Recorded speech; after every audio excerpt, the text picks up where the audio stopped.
In 1961, the Methodist Church chose to have 2 hours of Sunday school with the young people and not going to church.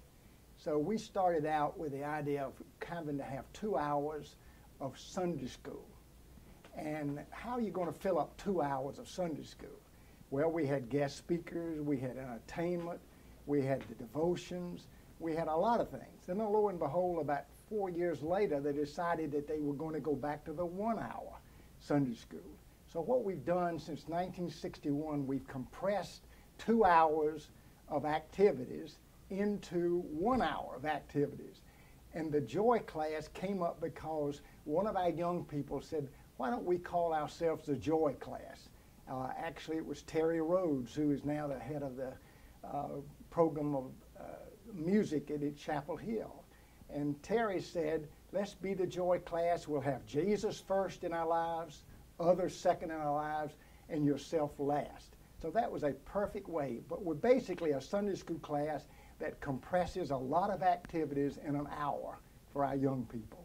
As most of you work with young people, you realize their attention span is very short. So what we do is we change about every 10 minutes or even less doing something to compress into 60 minutes of Sunday school. We average, back in the older days, in the 60s and the 70s, an average class would be about 20 students. And we started out, this is interesting for me, and I hope it is interesting, but we actually had we had 7th, 8th, 9th, 10th, and 11th. But the Joy class really started out as a middle school, which was 7th, 8th, and 9th. And the seniors met 10th, 11th, and 12th. Then all of a sudden the public schools came along and made the 6th grade into the middle school. So we had the 6th grade join us. And then they said, well, we might as well just have everybody. So they put the 6th, 7th, 8th, 9th, 10th, 11th, 12th grade. And it's interesting because when you bring in 25 people and you average, say, 7 classes, you got over 100 people. And we've grown from that period of time where we had roughly 100 students to now where we have 200 students. Because this past class that we just took in, there were 55 6th graders, and there are about 45 of them active. So you can imagine how it's growing and growing and growing. But we're able to absorb them because we basically have 12 teams, and the 12 teams meet regularly as individuals. So if you think about it, we've really got 12 classes inside the Joy class. I don't know whether that makes sense or not, but that's one of the reasons we're successful. Most people can't quite understand the difference between the Joy class or the Sunday school class, say, versus Methodist Youth Fellowship, which is fabulous successful at our church. We are very fortunate to have both, a very strong Sunday school class and a very strong fellowship, Methodist Youth Fellowship. We actually begin the year in August. We're always a Sunday before school starts. We have all of the 6th graders come over to my house, our house, Mary's house, because she looks after it. And we put on a nice party. It basically is a devotion. It's fellowship. It's a chance for us to get to know them. It's a chance for us to explain to them. We always have a middle school principal come and talk about the adjustment between elementary and middle school. Fascinating way to do it. In fact, we've actually had policemen come and explain to them how important it is that they like and understand and go to policemen because they're their friends, not their enemies. That's just an example. That's a fabulous way to begin. We used to include the 6th graders on what we call a pool party. Basically, there are 3 things that we do outside of the class on Sunday. One of them I've already mentioned is the pool party just for 6th graders. Then in April, we always have what we call we go on a beach retreat, and there are 40, we've been going to the same place for 41 years. And everybody always says that's the highlight of their life.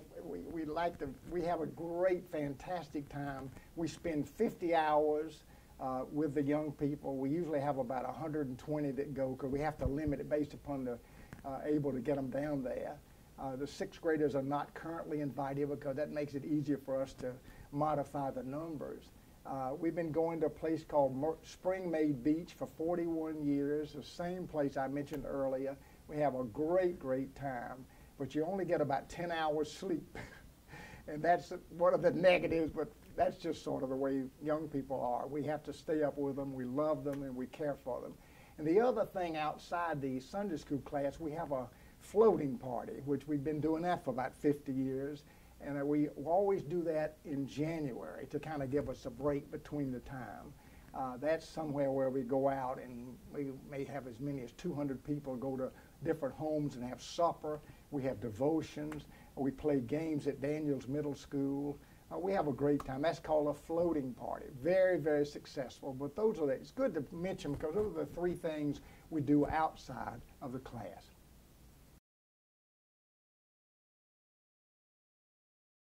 One of the features of the Sunday school class, the Joy class, we have 12 teams.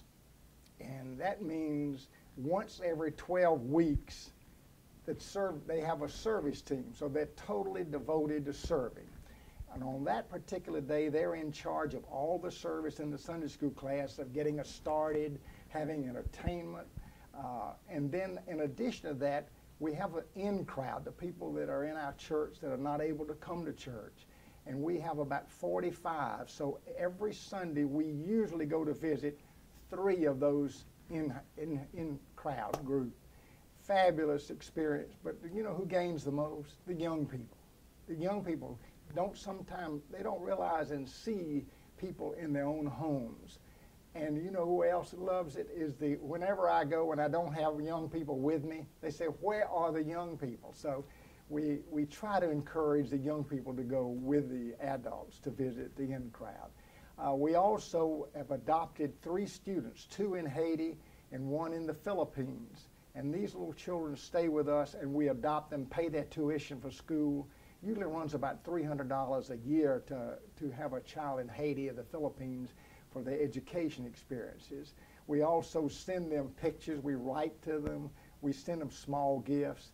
The little girl from the Philippines, if I write her or if anyone in the class writes her, she'll write a personal letter back to us telling us how much she loves us. And we've had Ziza for about 6 years, and she's gone from being preschool now to going into the middle school.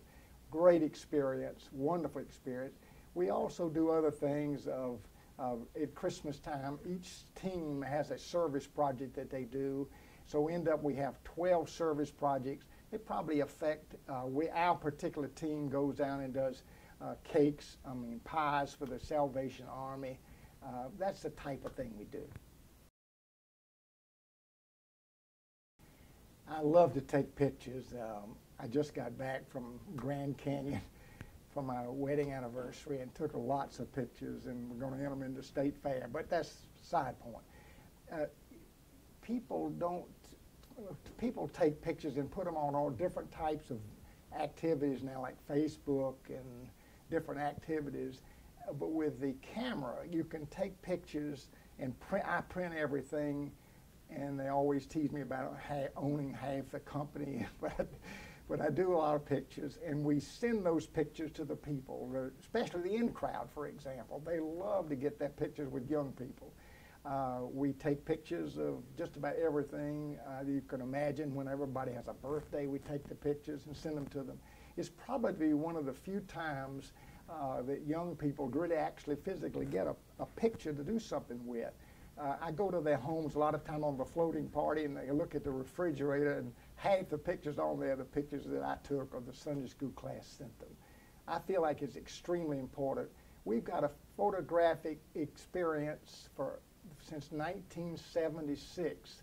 We've got an album for every year, and we've got like maybe 175 albums that are here now upstairs that we can go back. And it's fascinating to watch the young people come back after they graduate. Some of them are married. By the way, we have the young people all the way from 6th grade through high school, and we follow them right on through college. And quite often when they get married, we're there taking pictures. So we have a long history of a photographic history of the church as well as the young people. They love coming back and going to 1983 or 1996 and seeing their pictures. They love showing it to their family, their children, their wives, and so forth. The young people have been, for lack of a better word, cramped over the many, many years. I've been a strong advocate for having a facility that not only the young people can use, but say the lighthouse service, which quite honestly, when it first started, I had absolutely no idea, didn't think it was going to be successful. I was thinking, said, this thing will never work.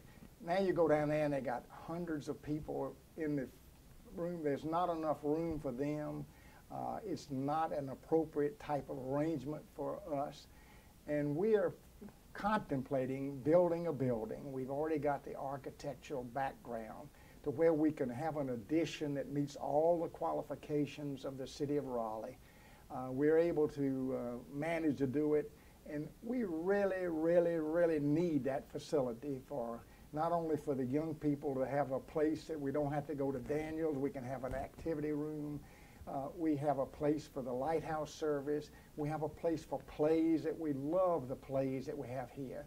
So we really, really need a facility, and I certainly hope that our church over these many years, I've been preaching this for like 25 years, we always are short-sighted. We never look far enough ahead. It always seemed to be the money problems.